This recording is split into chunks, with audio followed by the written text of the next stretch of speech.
नमस्कार. SK संवाद या यूट्यूब चॅनलवर आपले सहर्ष स्वागत. आपण आलो आहोत शिरोली या ठिकाणी. या ठिकाणी आपत्ती व्यवस्थापनातून गॅबियन वॉलचे भिंतीचे काम करण्यात आलेले असून परंतु त्या भिंतीपासनं तेथील शेतकरी श्रावण दिघे यांचं असं म्हणणे आहे की ही भिंत बांधली ठीक आहे, परंतु ह्या भिंतीमुळे संपूर्ण पाणी अडून हे त्यांच्या शेतात जाते. तर प्रत्यक्ष पाहूयात आपण काय विषय आहे काय नाही तो.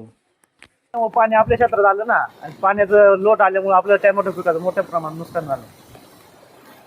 कुठून येते पाणी पाणी आहे का इथनं पाणी येते आणि ते पुढे ना तिकडनं पाणी येते. आता ज्या वेळेस वर सर्वे झाला आणि त्याच्यानंतर आता खाली काम चालू झाले, तुम्ही एक गावच्या सरपंच यांना बोलले होते का? नाही, आपण नाही बोललो काही त्यांना. म्हणलं सेवा तुमच्या हा संरक्षण होते आपल्या गावाचं, सगळ्यांचं संरक्षण झालं, त्यामुळे आपण काही कोणाला हरकत घेतली नाही. पण आमच्या शेतकऱ्याचं पण संरक्षण करायला पाहिजे होतं ना त्याने. आता तुम्ही कसे म्हणले का वर सर्वे झाला, म्हणजे तुम्हाला कसं माहिती? आम्ही होतो त्यावेळी आम्हाला कल्पना होती ना वरती सर्वे झाले. मग खाली का घेतलं? ते ठेकेदाराने किंवा ग्रामपंचायतीनं काय झालं ते आपल्याला नाही कल्पना, पण ते खाली भिंत आली त्यावेळेस. आता तुमचं नुकसान झालंय, मग तुम्ही आता विचारलं का नाही त्यांना? आम्ही ग्रामपंचायतीला कळवलंय ना. ग्रामपंचायत आतापर्यंत कुठली पाहणी केली नाही. तहसीलला अर्ज केलेले आपण. तहसीलला काय अर्ज केलाय तुम्ही? तर आमचा पंचनामा करायचा, संरक्षण भिंतीमुळे पाणी आमच्या क्षेत्रात आल्यामुळे आमचं नुकसान झालेलं आहे, ते पंचनामा करण्यात यावं. आपलं क्षेत्र हे भिंतीपासून तिकडे लागा.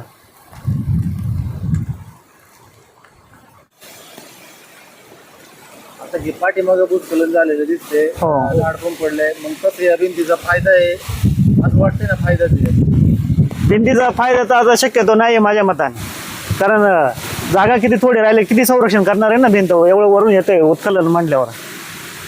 पहिलं तुमच्या शेतात पाणी येत नव्हतं का? इकडचं पाणी नव्हतं येत. हे आपल्याला पाणी यायचं ते वरून नॅचरल पाणी यायचं फक्त. आता तुम्ही म्हणताय वरून भिंत ठरलेली पहिली. हो हो. मग खाली घेण्याचं कारण काय? कारण मी सदस्याला फोन केला, ते म्हणले गाव संरक्षणासाठी गाव भिंत असते ना ती गावाजवळ असते. म्हणलं ठीक आहे, तुमचं काम चांगलं झालं, पण आमचं शेतकऱ्याचं नुकसान झालंय ना. ते म्हणले सदस्य बोलला का आम्ही येतो इथे पाहणी करतो. सरपंच बाईला पण मी कळवलेलं आहे संदर्भात. मग त्यांचं काय म्हणणे आलं? ते पण आतापर्यंत कोणीच आलं नाही इथं आमचं क्षेत्र पाहण्यासाठी नुकसान झाले. येतो म्हणजे ठेकेदार नाही, ठेकेदार आले का ग्रामसेवकला म्हणले आम्ही एकत्र सांगून येतो, कोणीच आलं नाही. तुम्ही संबंधित या विभागाशी संपर्क केला का? नाही, मी तहसीलला पत्र यावर केलेलं आहे. त्यांनी काही कारवाई केली का? नाही, आता अद्याप कुठली कारवाई नाही झाली. मग आता तुमची मागणी काय आहे? आम्हाला न्याय मिळावा एवढीच अपेक्षा आमची. आणि जे पाणी येते ना आपल्या इथून पुढे तरी त्यांनी हे काम करून पाणी दुसरीकडे म्हणजे पहिल्या मार्गाने जात होतं ना पाणी, त्या मार्गाने लावण्यात यावं. काय नुकसान झाले? हा चला.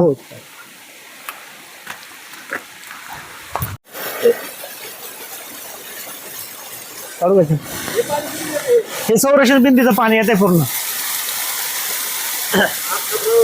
हो, आपल्या क्षेत्रात आलेलं आहे. हा, हे आपलं क्षेत्र आहे. इकडे टोमॅटो पीक घेतलेलं आपण, ते पूर्ण नुकसान झालेलं आहे पावसामुळे. ते भिंतीचं पाणी जास्त फोर्स आल्यामुळे.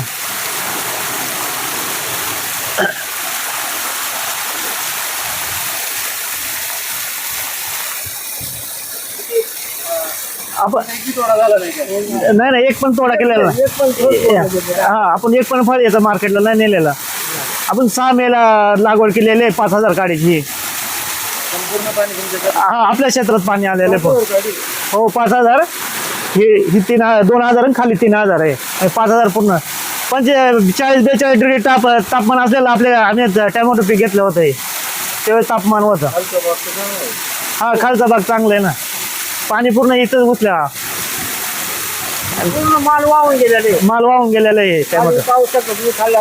हा,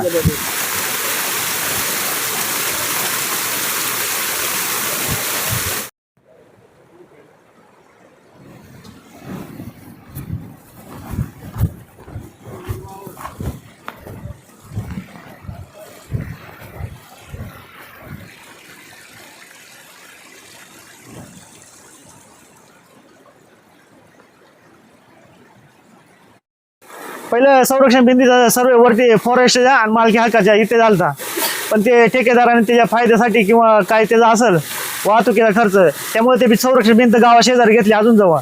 संरक्षण भिंतीमुळे ते पाणी पूर्ण आपल्या क्षेत्रात आलं आणि त्यामुळे आपलं टॅमॅटो पिकाचं सर्वात मोठं नुकसान झालेलं आहे. टॅमॅटो पीक आपण 5,000 काडी लावलेले, किती नुकसान झालं असेल तुमचं? तरी 3-4 लाखाचं नुकसान झालं. आज टॅमॅटोला बाजार आहे 400-500 रुपये कॅरेट आणि आपला माल कुठलाच गेला नाही इथलाच. प्रशासनाला सर्व वेळ आपण व्यवहार केला सुचवलेलं, पण प्रशासन कुठलं आलं. काय आहे तुमचं मग?